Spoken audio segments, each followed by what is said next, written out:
My dear students, actually जो हमने first video बनाई थी आईआईटी और एनआईटीज की, आज हम उसके सेकंड पार्ट्स को लेके डिस्कस कर रहे हैं। ये आपको स्क्रीन पे दिख गया होगा कि मेरा टॉपिक क्या है आज डिस्कशन का।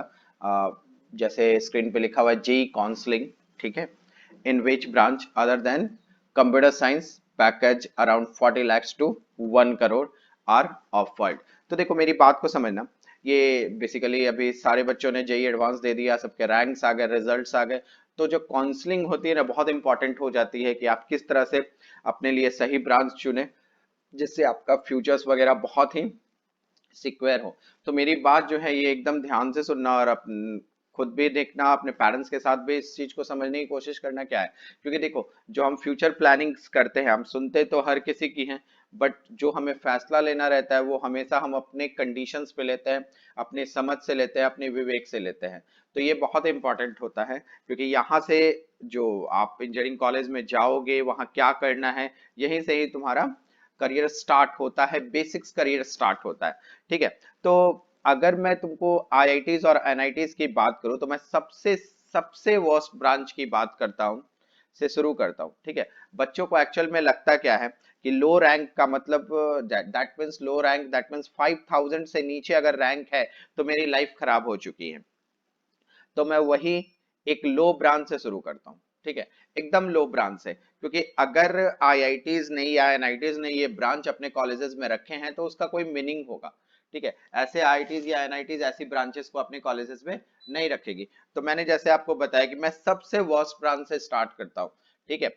वर्स्ट ब्रांच से स्टार्ट करने का मतलब मेरा ये है कि मैं अगर बात करूं तो मैं आईआईटी खड़गपुर में agriculture and food engineering branch से डिस्कशन अपनी स्टार्ट करता हूं कि agriculture and food engineering branch जो है आईआईटी खड़गपुर में है। ठीक है। जिसकी मैं ओपनिंग और क्लोजिंग रैंक अगर आपको बताऊं तो आप ऐसे समझना कि इसके लिए हम एग्रीकल्चर्स में ऐसे मेंशन कर देता हूं, ज्यादा अच्छा रहेगा आपके लिए कि एग्रीकल्चर, ठीक है, मैं ऐसे बोलूं agriculture in IIT KGP that means Kharagpur.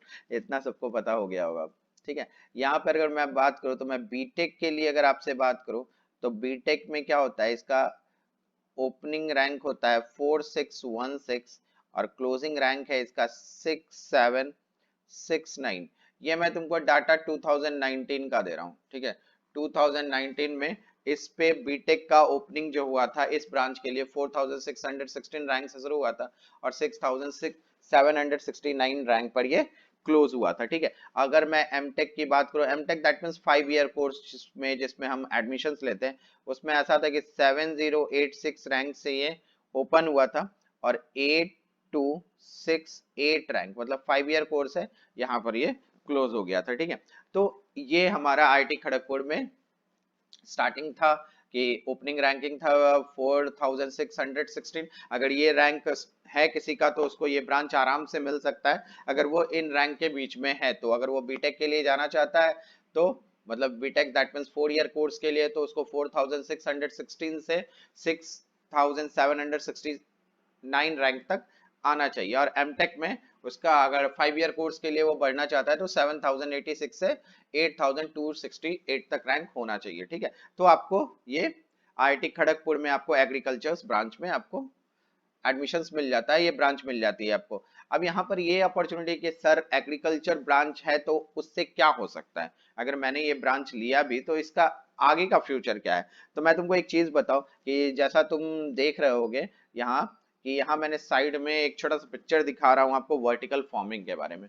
ठीक है। मैं यहाँ पर एक चीज बताऊं आपको कि अगर मैं वर्टिकल फार्मिंग की बात करता हूँ तो यूएस में बहुत ही आगे ये जा चुका है। ठीक है। और अब इंडिया में भी ये ग्रोथ कर रहा है।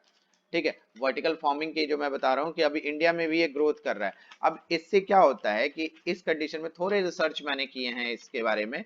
तो इस रिसर्च में मैं तुमको ऐसे बताऊं कि इस कंडीशन में क्या है कि आजकल मैंने जैसे फर्स्ट लेक्चर्स में भी आपको बताया कि आजकल मैक्सिमम वर्क जो होता है वो कंप्यूटर्स के कंसिडरेशन से होता है। ठीक है। तो यहाँ पे वर्टिकल फार्मिंग में कि किस तरह से आप वर्टिकल फॉर्म करो, और जो हमारे दिमाग में एक चीज बहुत बुरी तरह से है कि जो हम बचपन से सुनते आ रहे हैं, देखते आ रहे हैं कि खेती बाड़ी करना तो अलग चीजें है, मगर अगर इस ब्रांच को आईआईटी ने स्टार्ट किया है, अगर इसको इंजीनियरिंग का एक ब्रांच बनाया गया है, तो बहुत कुछ सोच के कंसिडरेशन किया होगा। ठीक है, मैं तुमको एक छोटी सी बात बताऊं कि मैंने थोड़ा रिसर्च किया है इस बारे में, इसलिए मैं तुमको एक्सप्लेन कर रहा हूँ कि आप ऐसे समझो कि एरोफॉर्म जो है वर्ल्ड की लार्जेस्ट इंडोर वर्टिकल फार्मिंग है। ठीक है, वर्ल्ड की largest indoor vertical farming company है। ठीक है, इसके लिए तुमको, अगर तुम थोड़ा सा नॉलेज जानना चाहोगे, तो मैं तुमको एक साइट बताता हूँ यहाँ पर।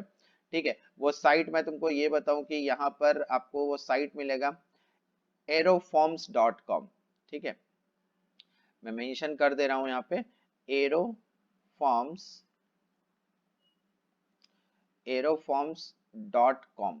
ठीक है, यहाँ पर आप देखोगे तो आपको बहुत सारी नॉलेज आपको यहाँ पर वर्टिकल फार्मिंग के बारे में मिलेगी। ठीक है, वर्टिकल फार्मिंग में क्या होता है कि जब अब इंजीनियरिंग में यहाँ पर क्या रिसर्च होता है, यहाँ पे ये रिसर्च होता है कि अगर कोई जो भी आपका प्लांट्स है या समथिंग, उसके ग्रोथ को अगर हम देख रहे हैं, तो हम कंप्यूटर के सॉफ्टवेयर के जरिए ये पता कर सकते हैं कि अगर इसका ग्रोथ रेट अगर अच्छा नहीं है तो क्या प्रॉब्लम्स है, इसके कौन से पार्ट में किस न्यूट्रिएंट्स की कमी है। तो वो न्यूट्रिएंट्स की कमी हम वहां पे क्या करते हैं कि उसको सॉफ्टवेयर के जरिए उसके बारे में नॉलेज लेके उस पॉइंट्स पे उसके न्यूट्रिएंट्स को हम लोग कंसीडर करते हैं, या किस मॉइस्चर्स पे यहाँ पे किस जगह वाटर लेवल कम है या समथिंग कुछ भी है, तो वहां पर क्या होता है कि हम कंप्यूटर सॉफ्टवेयर की हेल्प से हम ये सारी चीजें कवर कर सकते हैं। ठीक है, तो यहाँ पर अभी मैं तुमको ऐसे बताऊं कि aeroforms.com में आप जाओगे तो आपको बहुत सारी इंफॉर्मेशन इसके बारे में मिलेगी, मगर मैं तुमको थोड़ी बातें ये बताऊं कि आज ये यूएस में बहुत डेवलप है। अब इस चीज को क्या है इंडिया में भी लाया जा रहा है कि किस तरह से हम अपने एग्रीकल्चर को डेवलप करें और किस तरह से हम इसको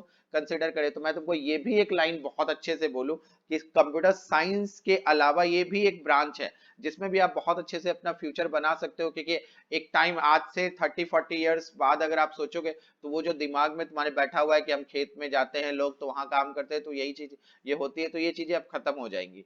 ठीक है ना, वहां पर ऐसा भी होगा कि हाइड्रोफॉर्मिंग्स होने लगेगा और बहुत सारी चीजें नई नई इवेंट हो चुकी होंगी। तो ये भी जो है आज के डेट में ये बहुत ग्रोथ कर रहा है, और आईआईटी जैसे सेक्टर ने अगर इस ब्रांच को as a engineering branch consider किया है तो उसमें भी बहुत कुछ है, और आज ये यूएस में बहुत ही ज्यादा डेवलप है और इंडिया में भी इस पे बहुत ज्यादा वर्क चल रहा है। ठीक है, तो ये मेरे लिए मेरे पॉइंट ऑफ व्यू से एक बहुत ही अच्छा ब्रांच है जिसके लिए भी आप थिंक कर सकते हो। चलो अब मैं नेक्स्ट ब्रांच की ओर बढ़ता हूँ।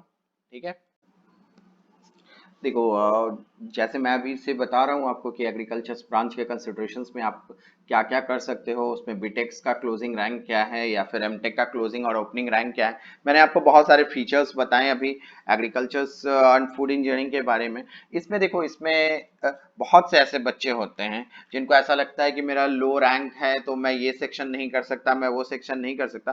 तो बेटा मैं आपको एक और पिक्चर यहाँ पे जो दिखा रहा हूँ उस पिक्चर को आप ध्यान से देखोगे, वो पिक्चर बेसिकली क्या है, रॉबर्ट इन एग्रीकल्चर की बात करता हूँ। क्योंकि अब मैं तुमको ऐसे बताऊं कि ये बातें अब थोड़े दिन में बहुत पुरानी हो जाएंगी कि अगर कोई किसान है तो वो खेत में जा रहा है तो वहां मेहनत कर रहा है तो उसके जरिए वो पसीने बहा रहा है तो वो अपनी खेती कर सकता है, नहीं। अभी आपको क्या होगा कि खेतों में भी आपको रॉबर्ट्स दिखेंगे। ठीक है ना, तो रॉबर्ट्स इन एग्रीकल्चर भी अगर मैं बात करूँ तो ये बहुत इंपॉर्टेंट है, क्योंकि आप कभी भी किसी भी आईआईटी में जाओगे, इवन आप आईआईटी खड़गपुर की मैं बात करूँ या आईआईटी कानपुर की बात करूँ, हर जगह मैं आप तुमको बताऊं कि एक रोबोटिक्स क्लब होता है वहां पर कॉलेजेस में, जहाँ पे रोबोटिक्स क्लब्स में आपको रॉबर्ट्स कैसे फ्रेम होते हैं या अगर आपका उसमें इंटरेस्ट है तो आप वो बना सकते हो। ठीक है, तो ये जो रॉबर्ट्स का यूज है एग्रीकल्चर में ये भी बहुत इंपॉर्टेंट है।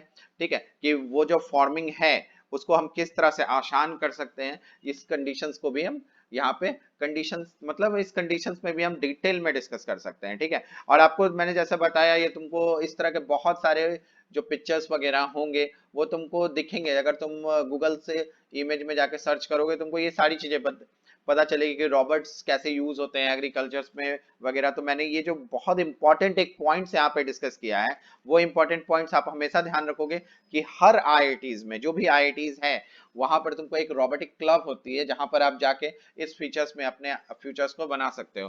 ठीक है, तो ये जरूरी नहीं कि कंप्यूटर साइंस ही लेकर हम रॉबर्ट्स कर सकते हैं, क्योंकि कंप्यूटर साइंस की जहां तक बात है तो बेटा आप किसी भी ब्रांच में जाओ, कोई भी ब्रांच, मैकेनिकल, केमिकल इंजीनियरिंग, मतलब मैकेनिकल है, केमिकल है, फाइनेंस है, किसी भी ब्रांच में आप जाओ तो कंप्यूटर साइंस तो आपको आता ही है कि बिना कंप्यूटर्स के तो आज की दुनिया ही नहीं चलती। तो कंप्यूटर्स तो है। या फिर मैं तुमको ऐसे बताऊं कि जो भी तुम्हारे अंकल होंगे या फिर ऐसे होंगे जो कभी आईआईटी से पास आउट हुए होंगे, आज अपने 40-50 इयर्स एज में होंगे, तो उनसे आप पूछना, वो आपको खुद बताएंगे कि उन्होंने जो ब्रांच सेलेक्ट की थी और वो जो जिस पे अपना करियर बना है वो कुछ और ही है। तो ऐसा नहीं होता कि हम जो ब्रांच सेलेक्ट करते हैं उसी में हमारा करियर फॉर्म हो जाता है, ठीक है। तो ये आपको ध्यान से देखना है। अब मैं इसके बाद एक बहुत इंपॉर्टेंट एक और पिक्चर की डिस्कशन कर रहा हूं आपको, जो आपको दिख रहा होगा स्क्रीन पे। ये जो मैं बात कर रहा हूँ ये हाइड्रोफोनिक एग्रीकल्चर के बारे में है। हाइड्रोफोनिक एग्रीकल्चर में इसमें ऐसा होता है कि जिसमें सॉइल का यूज ही नहीं करते हम लोग। इसमें किसी तरह का सॉइल का यूज नहीं होता। ये पानी में ही क्या होता है, बहुत सारे वेजिटेबल्स बहुत और फ्रूट्स वगैरह, और वो बहुत अच्छे रेट्स में निकलते हैं, ठीक है, जिससे बहुत ज्यादा ग्रोथ होता है, उनकी एल्ड्स बहुत अच्छी होती है, उनका न्यूट्रिशन बहुत अच्छा होता है। इसमें हम कंप्लीटली कोई पानी का यूज नहीं करते। अगर हम पानी का यूज नहीं करते, जो सॉइल में जो कीड़े लग जाते हैं, जो मतलब मैं बोलूँ कि जो पैरासाइट्स होते हैं, ये सारी चीजें क्या होती है, एकदम होने के चांसेस नहीं होते, क्योंकि हम वाटर में ये एग्रीकल्चर कर रहे हैं, ठीक है। और मैं ये बताऊं कि आज के डेट में यूएस में ये फॉर्म बहुत डेवलप है, और इंडिया में भी इसको हम कंसिडर अब होना शुरू हो गया। तो मैं तुमको ये बताऊं कि जब तक अभी तुम इस ब्रांच में अगर एडमिशन है तुम्हारा, इस रैंक में हो, तो अगर तुम ले रहे हो, तो जब तक तुम ये ब्रांच से पास आउट होके आओगे तो इसमें जॉब अपॉर्चुनिटी बहुत ज्यादा बढ़ जाएगी। और जॉब अपॉर्चुनिटी इतनी है कि मैं इसको कंसिडरेशन ही नहीं कर पा रहा, मैं बता नहीं सकता। आप ढूंढोगे तो आपको बहुत ज्यादा इसमें डाउट जॉब कंडीशन मिलेगा, और कॉलेज में जाने के बाद भी आपको दिखेगा, बट लेने वालों की कमी है। क्योंकि लोगों का थिंक जो होता है ना, वो सीएस में, मैकेनिकल में, केमिकल में यही तक दौड़ता है, अगर आप इन सारी चीजों को देखोगे तो। बट अब मैं बात करूं थोड़ी सैलरीज के बारे में, तो मैं सैलरीज के बारे में तुमको ये बताऊं कि सैलरीज मैं तुमको ऐसे भी बताऊं कि आईआईटी बॉम्बे से भी पास हुए बच्चे जो कंप्यूटर साइंस में होते हैं, उनको भी कंपनियां 10-12 लाख की पैकेजेस में रखती हैं। क्योंकि पैकेज ये डिसाइड नहीं करता कि आपका कौन सा ब्रांच है, पैकेज आपकी स्किल को डिसाइड कर बताता है कि आपका स्किल कितना है, आप कितना ग्रोथ करते हो, तुम में जुनून कितना है, तुम में आत्मविश्वास कितना है, कि तुमने उस चीज को स्टडी करते वक्त उसके बारे में क्या क्या इंफॉर्मेशन डेवलप किया है। कि कोई भी ब्रांच हो, ब्रांच से पैकेज तक पहुंचना आपको आपकी स्किल लेके जाती है, और कुछ नहीं होता यहाँ पे। तो ये टर्म्स को भी आपको बहुत ही अच्छे से कंसिडर करना है। तो मैंने एक छोटे से ब्रांच को लेकर, एक वर्स ब्रांच को लेकर आपको सारी इंफॉर्मेशन दी है। आगे मैं ट्राई करूंगा मैं और भी ब्रांचेस के बारे में कंसिडर करूं, जब तक ये काउंसलिंग का सेशन चल रहा है, तो आपको कहीं इसमें कोई प्रॉब्लम्स नहीं होगी। और आपको जो भी मैंने आज बताया, वर्टिकल फार्मिंग के बारे में बताया, या फिर मैं रॉबर्ट्स एग्रीकल्चर के बारे में बता रहा हूँ, या हाइड्रोफोनिक एग्रीकल्चर के बारे में बता रहा हूँ, मैंने आपको रोबोटिक क्लब्स के बारे में बताया जो आईआईटी में है अभी, और आप वहां भी जाके कंसंट्रेशन कर सकते हो। तो ऐसी बहुत सी चीजें हैं। अगर मैं छोटी सी बात बताऊं तो तुमने बहुत बच्चों ने कोटा फैक्ट्रीज देखी होगी। कोटा फैक्ट्रीज वेब सीरीज में आपको एक कैरेक्टर है जिसका नाम है जीतू भैया। तो मैं उस कैरेक्टर के बारे में बताऊं कि वो खड़गपुर आईआईटी से पास आउट है। उसको वो अपने ब्रांच के अलावा वहां पर एक ड्रामा स्कूल होती है आईआईटीज में, हमारे आईआईटीज में ड्रामा स्कूल होती है, जहां पर वो जाकर अपने ड्रामा की ट्रेनिंग, वहां पर अपने प्रिपरेशंस वगैरह किया करते थे। जिसके कारण उनका जो, मतलब मैं कहूँ उनका जो दिल था या था, वो कहीं इंजीनियरिंग से हटकर कहाँ ड्रामाज में चला गया, और वो आज एक्टर हैं। आपको बहुत अच्छे से पता है, टीवीएफ पे बहुत सारी वेब सीरीज वगैरह आती रहती है उनकी। तो ऐसा नहीं है, आप आईआईटीज में जाओ, और वहां पर मैंने स्टार्ट फर्स्ट वीडियो में बताया, अगर आपके पास आईआईटी का टैग है, और प्लस आपके पास स्किल है, आपके पास जुनून है, कुछ करना चाहते हो, कुछ आगे फ्यूचर्स बहुत अच्छा बनाना चाहते हो, तो आप किसी भी ब्रांच से आप कंसिडर कर सकते हो। मेरी उस बात को हमेशा याद रखना कि अगर तुम 5500 रैंक के आसपास हो तो तुमको टॉप 5 आईआईटी मिलती है, और उसके किसी भी ब्रांच से तुम एज अ कंप्यूटर इंजीनियर बन सकते हो। डजंट मैटर कि तुम्हारा सीएस के अलावा कोई और ब्रांच है।